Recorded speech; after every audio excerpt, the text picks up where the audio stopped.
Herkese merhaba. Bugün sizlerle birlikte yepyeni ders videosuyla karşınızdayım. Bugün biraz daha sakin bir konuşmayla, biraz daha az heyecanla işimi yapacağım. Çünkü bana bu noktada birçok eleştiri geliyor. Biraz sakin ol falan diyorlar. Tamam, bunu deneyeceğim. Biraz daha sakin bir şekilde dersimizi hızlı bir şekilde, güzel bir şekilde, sade, düz, anlaşılır bir şekilde işleyeceğiz sizlerle birlikte. İsterseniz lafı fazla uzatmadan hemen ders videomuza geçelim. Bugünkü konumuz arkuluu edatı. Yani arkuluu nedir? Bu edatın Türkiye Türkçesindeki karşılığı kullanıldığı cümleye göre vasıtasıyla, sayesinde, aracılığıyla, ile, suretiyle kelimeleri olabilir dostlarım. İlk öncelikle isimlerle kullanılışına bakalım. Arkuluu, şiir demek. Şiir aracılığıyla veya şiir vasıtasıyla. Partiyum. Partiyum parti teşkilatı. Mesela Cumhuriyet Halk Partisi teşkilatı vesaire, Milliyetçi Hareket Partisi teşkilatı, AK Parti teşkilatı. Partiyum arkuluu parti teşkilatı aracılığıyla. Uşul kat arkuluu şu mektup ile veya şu mektup aracılığıyla veya şu mektup vasıtasıyla anlamını taşıyor kardeşler. Joldoşum arkuluu. Joldoşum arkuluu. Yoldaşım ile yoldaşım sayesinde. Joldoşun arkuluu. Yoldaşın ile yoldaşın sayesinde. Joldoşunuz arkuluu. Yoldaşınız ile yoldaşınız aracılığıyla veya yoldaşınız sayesinde veya yoldaşınız vasıtasıyla da anlamına geliyor dostlarım. Tabışmaktar arkuluu. Bilmeceler sayesinde, bilmeceler aracılığıyla. Tabışmak bilmece demek. Ona gelen tar eki çoğul eki. Yani tabışmaktar bilmeceler sayesinde, orada da arkuluu olduğu için bilmeceler sayesinde veya bilmeceler aracılığıyla veya bilmeceler vasıtasıyla veya bilmeceler sayesinde anlamını taşıyor kardeşlerim. Zamirlerle kullanılışı. Şahıs zamirleriyle kullanılışı. Men arkuluu benim sayemde, benim aracılığımla, benim vasıtamla. Sen arkuluu senin sayende, senin aracılığınla, senin vasıtanla. Siz arkuluu sizin sayenizde, sizin aracılığınızla, sizin vasıtanızla. Al arkuluu dediğimiz zaman onun sayesinde, onun aracılığıyla. Biz arkuluu, biz arkuluu. Bizim sayemizde, bizim aracılığımızla, sizin aracılığınızla. Burada bir hata yapmışım. Onu da düzelterek paylaşacağım. Burada bizim aracılığımızla, bizim vasıtamızla olacak. Şimdi burada çok önemli bir nokta var. Ondan sizlere bahsedeyim.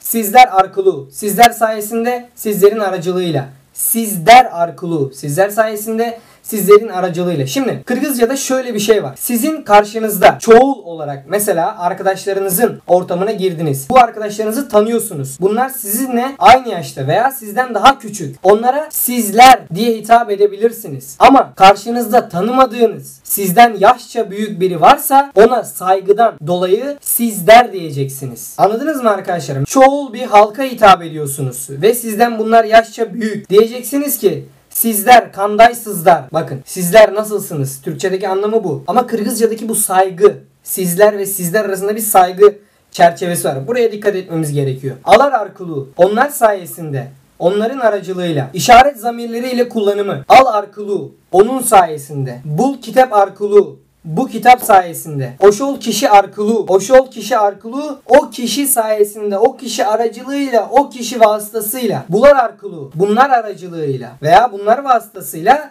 veya bunlar sayesinde. Oşolor arkuluu. Oşolor onlar aracılığıyla, onlar vasıtasıyla, onlar sayesinde. Soru zamirleriyle kullanımı. Kim arkuluu? Emne arkuluu. Kim aracılığıyla? Ne aracılığıyla? Kimder arkuluu? Kimder aracılığıyla? Emneler arkuluu? Neler aracılığıyla? Neler sayesinde? Neler vasıtasıyla anlamına geliyor kardeşlerim. İsim fiillerle kullanılışı. Kötürüğü arkuluu kaldırmak suretiyle. Kelüğüm arkuluu gelmemle, gelişimle. Kelüğün arkuluu gelişinle anlamına geliyor. İşlevleri nedir? Sayesinde anlamı verir ve birlikte kullanıldığı ismin sayesinde başka bir olgunun, hareketin, oluşun yapıldığını, gerçekleştiğini ifade eder. Örnek verecek olursak tabışmaktar arkuluu filosofyalık oyjugürtüp anın candırmağı arkuluu köp nerseden kabardar olavuz. Bilmecelerin sayesinde felsefi düşünceler yürüterek onun cevabı ile çok şeyden haberdar oluruz. Kabardar, haberdar. Tarz bir hareketin yapılış tarzını bildirir. Suretiyle, kelimesiyle Türkiye Türkçesine aktarılır. Yukarıda örneğini vermiştik. Vasıta. Vasıta bildirir ve hareketin, oluşun, olgunun gerçekleşmesine yardım eder kardeşlerim. Örnek verecek olursak poçta arkuluu aldım, posta aracılığıyla aldım, internet arkuluu aldım, telefon arkuluu aldım, telefon aracılığıyla aldım, internet aracılığıyla aldım, internet sayesinde aldım, internet vasıtasıyla aldım, telefon sayesinde aldım, telefon vasıtasıyla aldım. Arkuluğu arkadaşlar. Vasıtasıyla, sayesinde, aracılığıyla, suretiyle anlamına geliyor cümleye göre. Uşul jol arkuluğu. Bu yol ile, bu yol üzerinden. Uşul jol arkuluğu meseleni çeçtim. Bu yol üzerinden meseleyi çözdüm. Bu yol sayesinde meseleyi çözdüm. Bu yol aracılığıyla meseleyi çözdüm. Uşul jol arkuluğu meseleyi çeçtim, çözdüm. Bir tane de örnek vererek videomu sonlandırıyorum. Ders videoların devamı için kardeşlerim, kanalıma sağ köşeden abone olup videoma beğeni atmayı unutmayın. Sizleri saygı ve sevgiyle selamlıyor. Videomu izlediğiniz için sizlere canı gönülden teşekkür ediyor. Umarım faydalı olmuşumdur diyorum ve kaydı sonlandırıyorum. Kendinize iyi bakın, sağlıcakla kalın.